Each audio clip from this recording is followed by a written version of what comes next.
Hello guys, in this video we'll study system sleep on ESP32 using Smowcode. So let's get started. First we'll see our system sleep node. Here we have a system sleep node. Let's say its description. Set the ESP32 into light or deep sleep. So let's take a on start node, on start event node. Let's take a delay node. After a delay of 1 second, we'll set up pin number 2.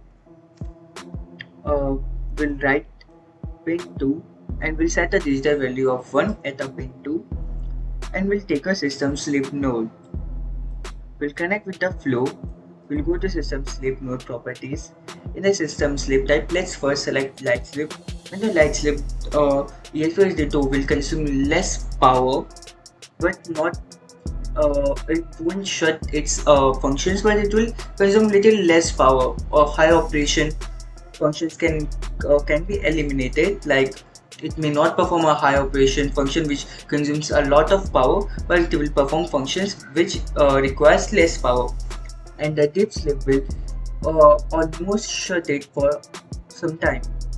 So now we'll select deep sleep, select start sleep, and we can select, we have few options: timer wake up, ext0 wake up, touchpad wake up, ulp wake up, and ext1 wake up.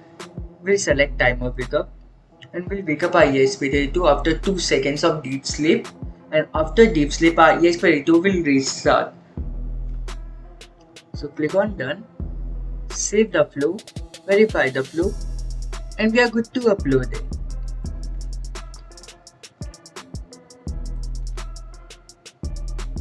Wait for a minute. Let's go to our serial display.